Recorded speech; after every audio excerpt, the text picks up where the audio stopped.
Shalom, shalom. First and foremost, I'd just like to give all praises to the Most High God, just for giving me knowledge, wisdom, and just understanding. Hearing today's sounds at a very, very high level. I thank the Most High God for putting breath in my body. I'm being able to see, walk, touch, feel, and just by Him just giving me the Ruach Kodash on my spirit. It's not a lot I can really ask for. The Most High God, He's a powerful God, and I just appreciate everything that He does do for me, and that He will continue to do for me as long as I try to abide by His laws, statutes, and commandments to the best of my ability. Okay, so today, this is just a part one thing that I wanted to go over about, basically Cush Nimrod, but different Babylonian gods I'm gonna go into. I started a series, like one of my first videos. I had started a series on the Babylon gods, but today I'm going more into detail about them. And it's not just gonna be the Babylon gods, but it's gonna be the Egyptian gods, some Greek gods, things like that. But this is just part one. I want to make this a low-key. I would low-key want to make this a good series. But I got everything wrote down for part one, and I'm working on part two right now as we speak, then part three, then part four, until I feel like this is a great lesson for you brothers and sisters. And just to edify you brothers and sisters, just like how I edify myself when I do these videos. Like I always say, I'm speaking to you brothers and sisters when I do my videos, yes, but also I'm speaking to myself as well. So I just love sharing the knowledge, and I feel like if I have to share the knowledge, or if I can share the knowledge, I will. So I just feel like that's what the Most High put me on this earth for. They should spread knowledge, receive knowledge, spread it.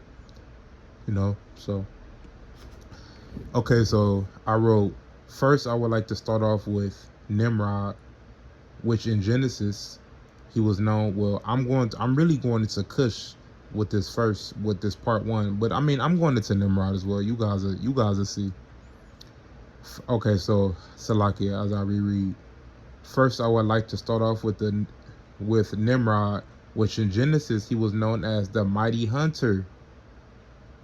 Nimrod, the son of Semiramis, which, not to go off topic, but that's where that Virgin Mary, that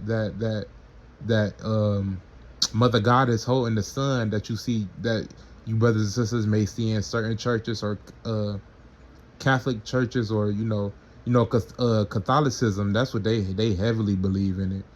But that's Nimrod and Semiramis from Babylon. That's where that image, that's where them deities come from. That's not Yahweh Shah and Mary. That's false doctrine. Okay, brothers and sisters? That's Semiramis and Nimrod. Semiramis, Semerai, Salakia, Ramis. Again, Semerims. Nimrod, spelled Nimo. Salakia, brothers and sisters. I can't read, can I? Nimrod, spelled Nimrod, right?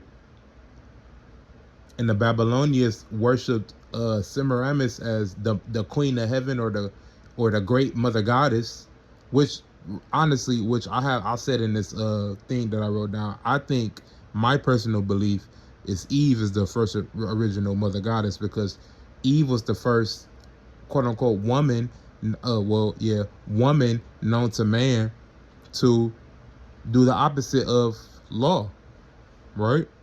So that's what made Eve a historical figure, or a mother goddess, to bow down to worship, to believe in her ideologies, per se, okay? And you could say that's what Semiramis did. Semiramis took you could say, okay, Semiramis took it to a whole nother level by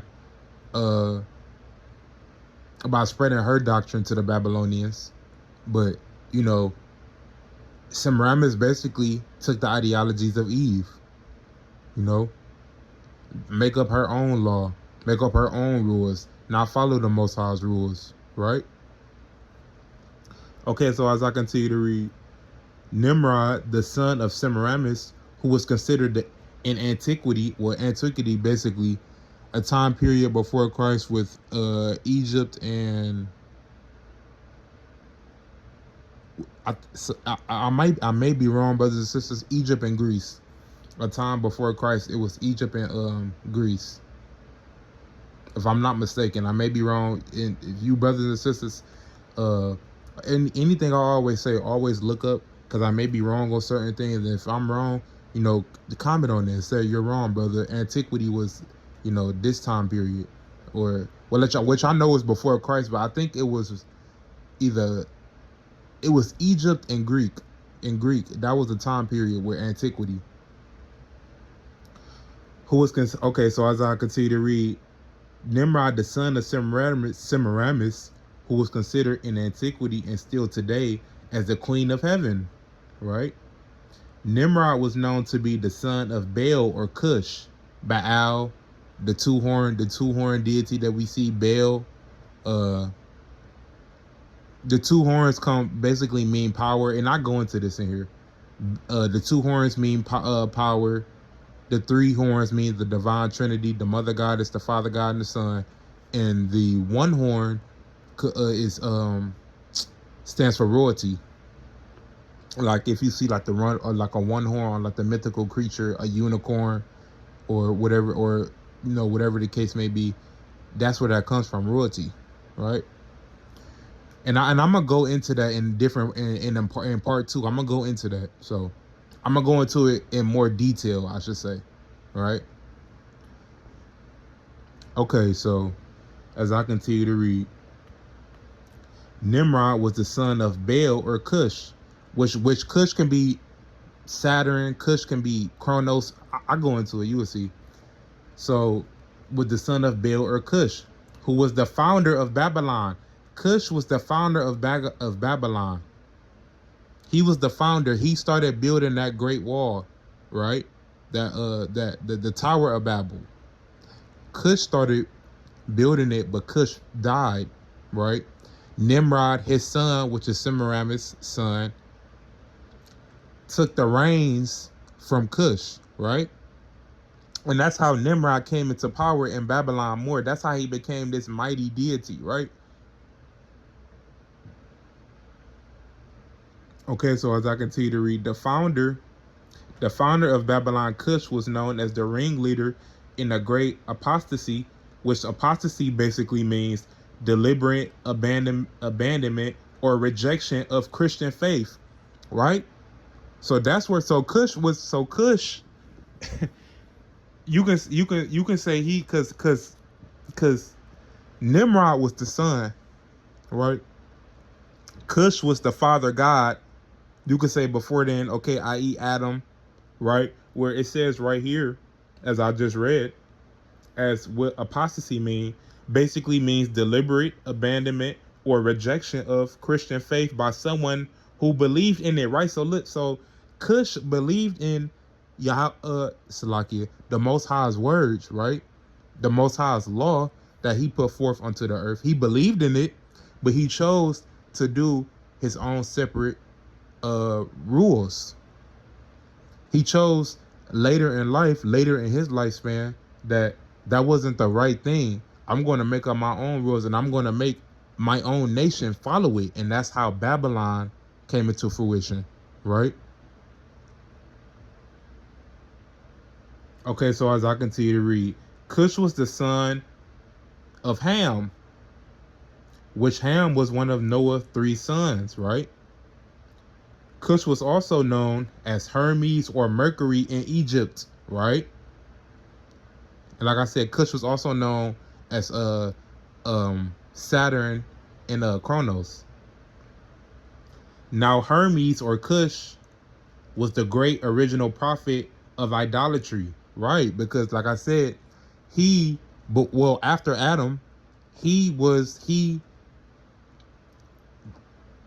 the opposite of what the Most High put down as law, right? He did the opposite of it. He did the contrary to what the Most High put down as law. Certain rules that the Most High, or law that the Most High, Salakia, that he wanted us to follow here on this earth. Cush was one of the first original ones to basically commit antiquity, basically, or commit sin, right? Okay, so as I continue to read,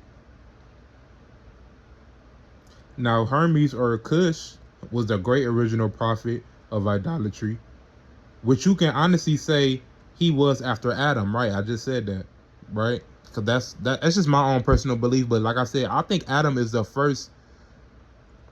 Adam is the first father God. I'm on the left hand side, I should say, right? On the left hand side, Adam is the first father God, right? It says, I continue to read. Cush was recognized by the pagans as the author of their religious rites or beliefs, right? So Cush brought out by these different he made these pagans, all of their idolatry and the wooden images that the pagans worship came from Cush, right? That's basically what I'm saying. And I'm sorry if it seemed like I'm kind of rushing, because I gotta go into work in a few, but that's why I'm kind of rushing.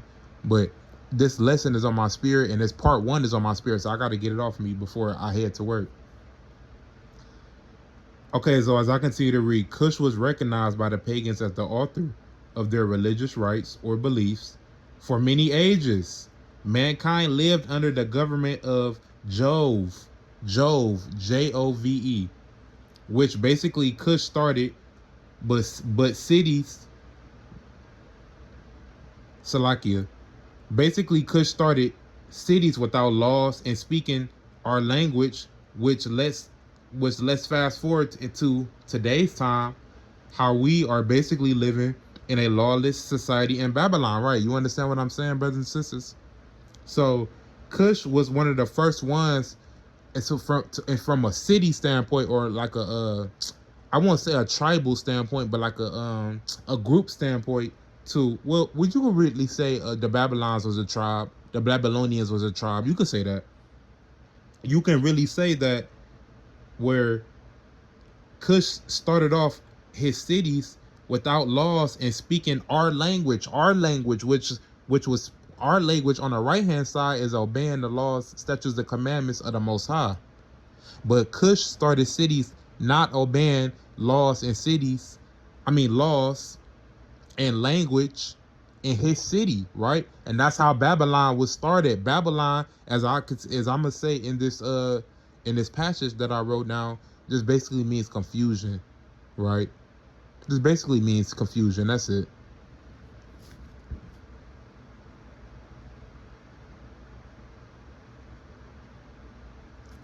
Okay, so as I continue to read,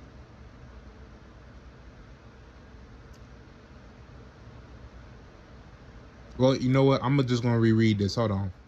Cush started cities without laws and speaking our language, which, let's fast forward to today's time, how we are basically living in a lawless society. Here, especially in Babylon, aka Babylon the Great in America, we all are speaking one language, right? We all are speaking one language here in Babylon. We all are I'm not gonna say we all, but most of us, 90% of us, are worshiping celebrities, worshiping these different gods, Baal, or whoever Moloch, or Roth, or whoever whoever these fake gods are. We all are, most of us are bowing down to these different deities, these different sun gods, stuff like that, in these different cultures, which, a lot of us is doing it subconsciously, right? Because we don't know no better. I'm not gonna necessarily say we don't know no better, but we don't have enough people like us, brothers and sisters, that are willing to give them Salakia, the knowledge on the right hand side.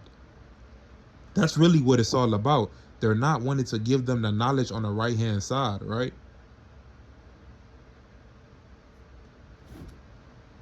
Okay, so as I said it right here, idol worship with these different world leaders. You know, people worship Trump, people worship Elon Musk. That's these technocrats, right? That's pushing this mark of the beast system, which that's another story for another day.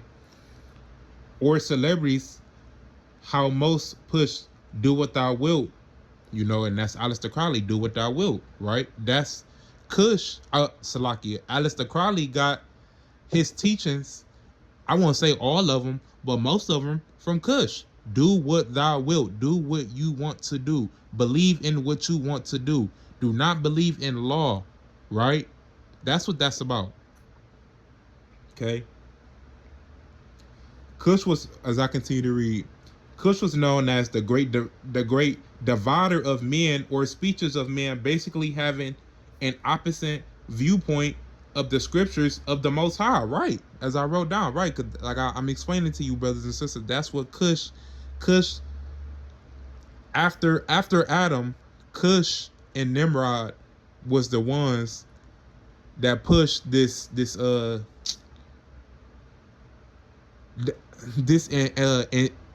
antiquity system that we live, that basically what the world, the Romans afterwards, the Greeks, the Babylonians, which they inherited after Adam and Eve, right?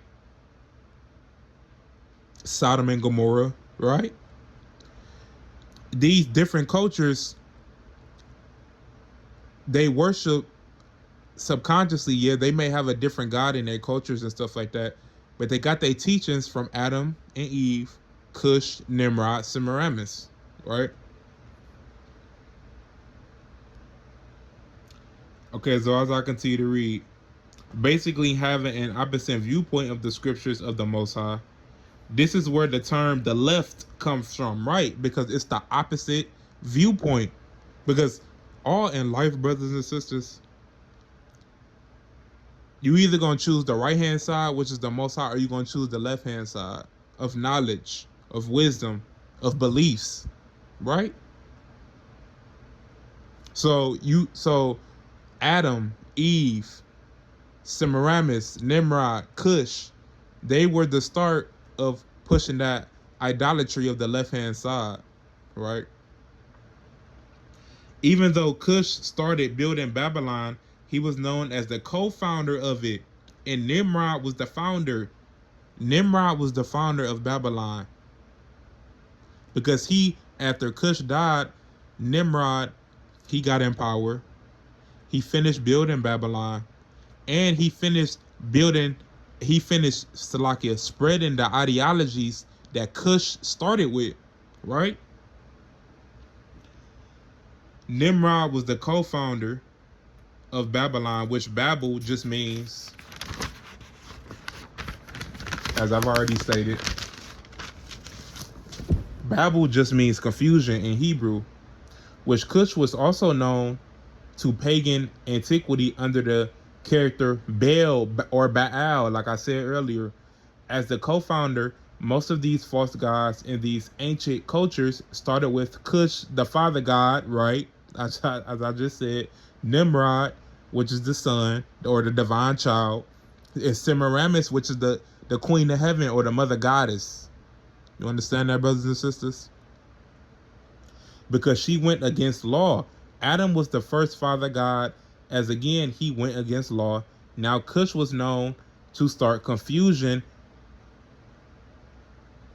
or confusion of the tongues, as in Genesis 11, and 7 states, let us go down and co-found their language, that they may not understand one another's speech, right? Right? So that's where the confusion came from. The confusion started with Cush. That's what the confusion really started with Adam, right?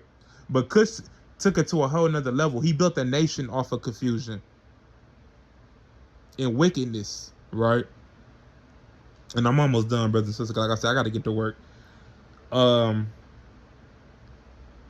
Okay, so like I said, in Genesis 11 and 7 states, let us go down and co-found their language, that they may not understand one another's speech. And in verse 8 continues to speak on how the Most High scattered them abroad, and they left off to build the city, which is Babel or Babylon, led by Cush, right?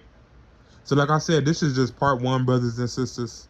I'm sorry if you felt like I was rushing, because I kind of was rushing, but I have to get this knowledge out. Like I said, I'm doing a part two to this, and I'm a dwell on to more of Nimrod in part two. All right, with that being said, brothers and sisters, you guys have a baraka day or night whenever you guys listen to this video. Shalom and peace.